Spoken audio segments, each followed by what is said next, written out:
माननीय सदस्य श्री कल्याण बनर्जी जी। धन्यवाद চেয়ারপারসন মহাশয়।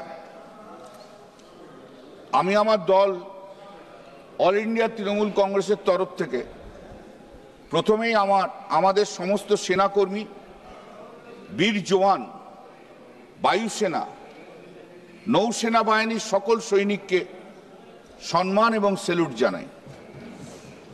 7ই মে থেকে 10ই মে পাকিস্তান শাসিত আজাদ কাশ্মীরের পাকিস্তান জঙ্গি গোষ্ঠী জাইসি মোহাম্মদ এবং লস্করি তৈবার সন্ত্রাসবাদ পরিকাঠামো আর অঞ্চলগুলিকে ধ্বংস করার জন্য ভারতবর্ষের তরফে অপারেশন সিঁদুরের নামে যে ক্ষেপণাস্ত্র হামলা হয়েছিল, তাতে শহীদ হওয়া সমস্ত বিএসএফ, সিআইএসএফ এবং সমস্ত সৈনিক যারা যুদ্ধের সাথে জড়িত ছিলেন, তাদেরকে আমাদের অনেক অনেক সম্মান এবং নমন জানাই।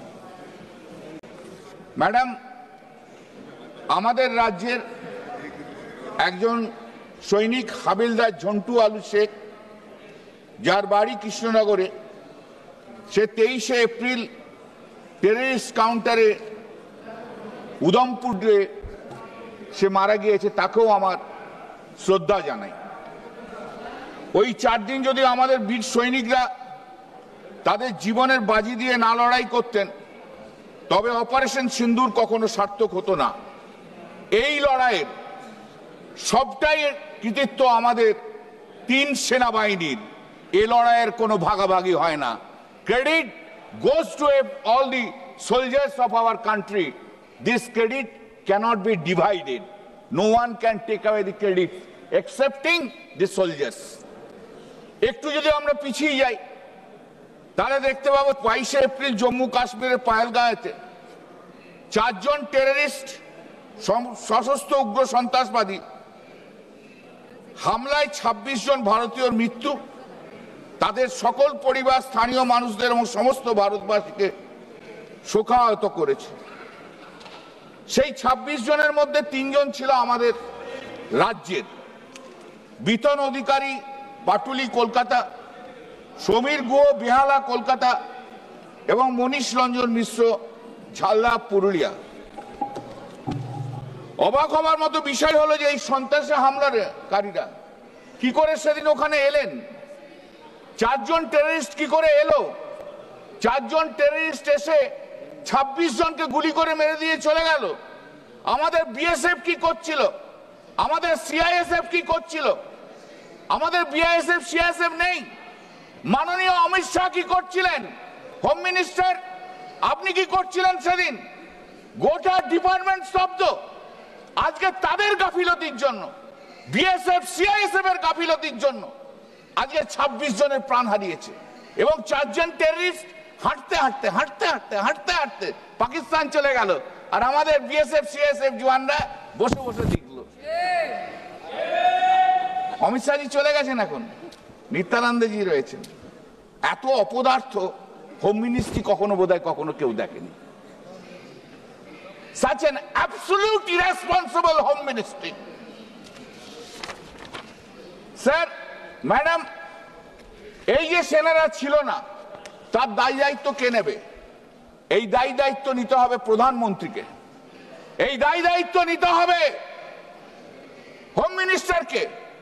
140 কোটি মানুষের কাছে, ভারতবর্ষের 140 কোটি মানুষের কাছে হাত জোর করে ক্ষমা চান যে আপনাদের গাফিলতিতে, আপনাদের নেগলিজেন্সির জন্য 26 জন লোক মারা গেছে।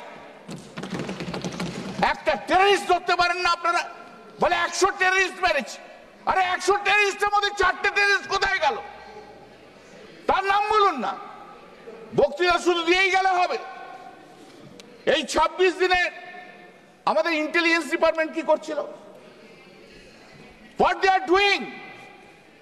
What Ajit Doval was doing? ওনাকে মোটামুটি জেমস বন্ড করে দিয়েছেন, ব্র্যান্ড করে দিয়েছেন, ব্র্যান্ডেড। তা কি করছিল ইন্টেলিজেন্স ডিপার্টমেন্ট? ব্যর্থ।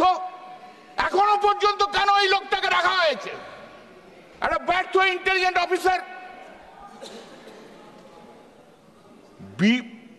অপোজিশনের ইডি সিবিআই লেখার জন্য অজিত গোয়াল খুব দক্ষ, আর পাকিস্তান থেকে এসে এখন গুলি করে মেরে দিয়ে যায়, তখন অজিত গোয়াল একদম স্তব্ধ। এই তো আমাদের ইন্টেলিজেন্স ডিপার্টমেন্ট। আপনি মাননীয় প্রধানমন্ত্রী, আপনি হাউসে বলেছিলেন 2014 সাল থেকে শুনে আসছি যে আপনি পাহারাদার, ভারতবর্ষের পাহারাদার। আপনি এমনই একটি পাহারাদার যে 4 জন টেররিস্ট ঢুকলো, গুলি করে মেরে দিয়ে 26 জনকে মেরে দিয়ে চলে গেল, টাক টাক টাক টাক করে বাইরে বেরিয়ে চলে গেল। বাহ, কি পাহারাদার আমার! আর পাহারা দেবেন না, দয়া করে আপনাকে বলছি। আপনি জানেন এবার পাহারা দেওয়ার দরকার নেই।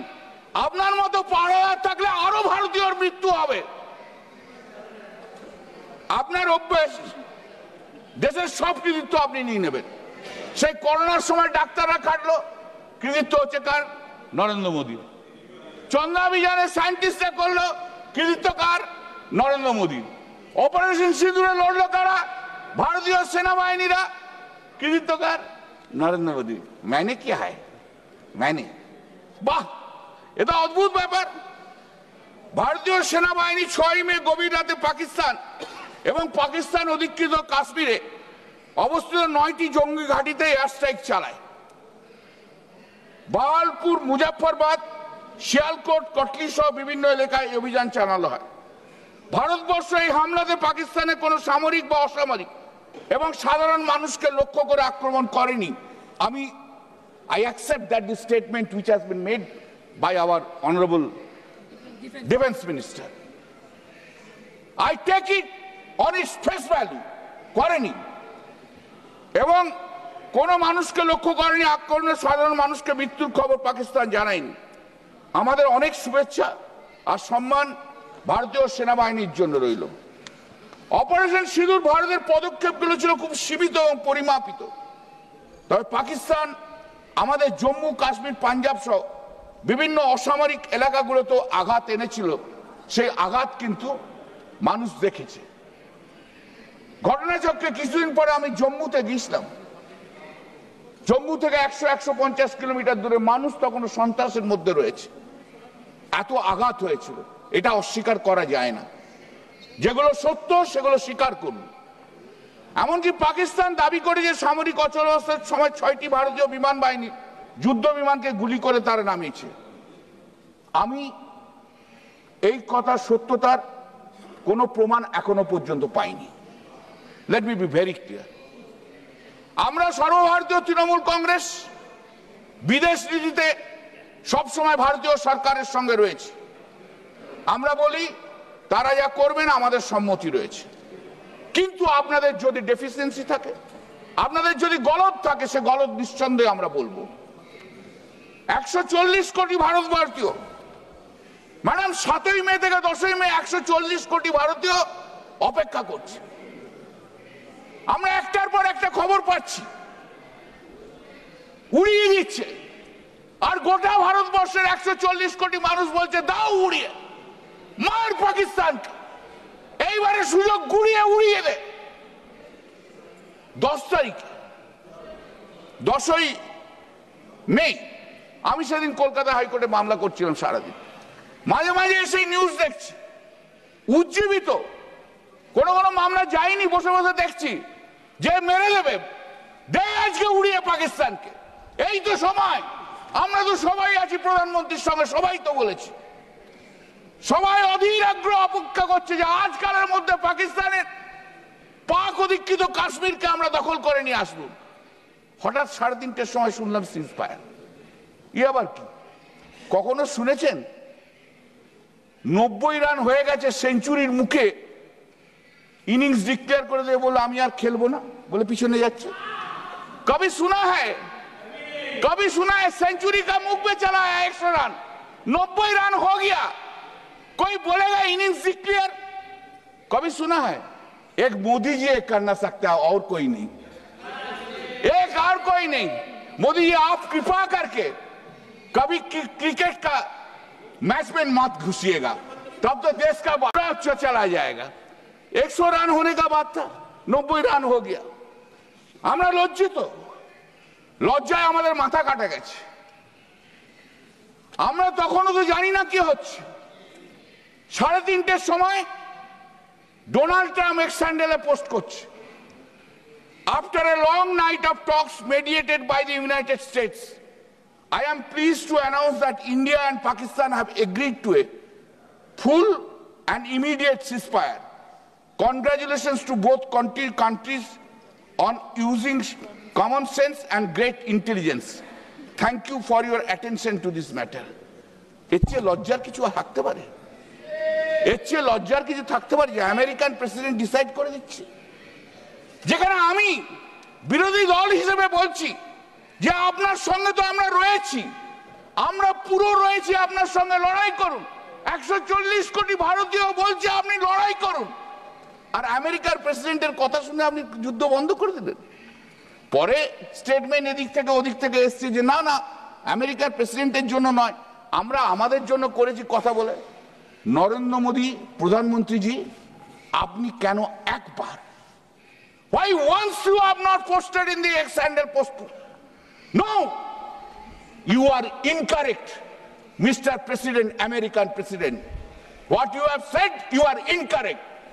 You could not said, you could not show your courage to that extent. কি হয় বলুন তো আপনার? এই আমেরিকান প্রেসিডেন্টের সামনে দাঁড়ালে আপনার হাইটটা নেমে 5 ফুট হয়ে যায়, আর ওজনটা হয়ে চেস্টটা হয়ে যায় 56 ইঞ্চি থেকে 36 ইঞ্চি। The moment you stand in front of the American president, your height is reduced to 5 foot and your chest is reduced to 36 inch from 56 inch. Why you are so much afraid? Why are you so much afraid? Why are you so much afraid to the American president? ভারতের সমস্ত মানুষ যখন আপনার সাথে রয়েছে তখন আচমকা যুদ্ধবিরতি ঘোষণা করা আমাদের মারাত্মক ভুল বলে আমরা মনে করি। আমরা সন্ত্রাসবাদের বিরুদ্ধে চূড়ান্ত একটা ফলাফল দেখতে চেয়েছিলাম। 140 কোটি ভারতবাসী সকলে ওই 26টা তাজা প্রাণের আকস্মিক মৃত্যুতে বলেছিলেন, প্রিয়াকে আমার কেড়েছিস তোরা, ভেঙেছিস ঘর বাড়ি, সে কথা কি আমি জীবনে মরণে কখনো ভুলতে পারি? আদিম হিংস মানবিকতার যদি আমি কই হই, স্বজন হারানো শ্মশানে তোদের চিতা আমি তুলবই। এই স্পিরিট থাকা উচিত ছিল আপনাদের, এই স্পিরিট থাকা উচিত ছিল, কিন্তু আপনি সকলের মনের ইচ্ছেকে স্তব্ধ করে দিলেন। ইতিহাস আপনাকে ক্ষমা করবে না কোনোদিন। কণ্ঠ আমার রুদ্ধ আজিকে বাঁশি সঙ্গীত হারা অবস্যার কারা, লুপ্ত করেছ আমার ভুবন দুঃস্বপনের তলে, তাই তো তোমায় সুদাই অস্ত্র জলে, যাহারা তোমার বিষাইছে বায়ু নিভাইছে তব আলো, তুমি কি তাদের ক্ষমা করিয়াছ? তুমি কি বেঁচেছ ভালো? আপনাকে উত্তর দিতে হবে মোদীজি, আপনাকে আজ উত্তর দিতে হবে। আমি বাঙালি, বাংলা ভাষায় বলবো, অ্যারেস্ট নয় বাইরে কোনো অসুবিধা নেই। রবীন্দ্রনাথ নজরুল আমার এইখানের মধ্যে রয়েছে। অপারেশন সিন্দুরের নাম করে কেবল প্রতীক নয়, একটা রাজনৈতিক অক্ষানের আপনি সূচনা করলেন। আমি লোগোতে নকশাও ছিল, অথচ এর আগে 2016 উড়ি বা 2019 বালাকোট অভিযানে এমন সাংগঠনিক ব্র্যান্ডিং দেখা যায়নি। এরা ব্র্যান্ডিং করলেন অপারেশন সিন্দুর, অপারেশন সিন্দুর। আপনার অদ্ভুত এক অবস্থা মোদীজি, আপনি ব্র্যান্ডিং ছাড়া চলতে পারেন না। ব্র্যান্ড মাস্টার জেনারেল আপনি, সব জায়গায় ব্র্যান্ডিং করে দিতে হবে, এটাও আপনার একটা ব্র্যান্ডিং। ব্র্যান্ডিং ছাড়া কিছু নয়। পাকিস্তানের বিরুদ্ধে যুদ্ধ নিয়ে প্রধানমন্ত্রী ব্র্যান্ডিং ও স্ট্র্যাটেজি নিখুঁত আমরা দেখতে পেয়েছি।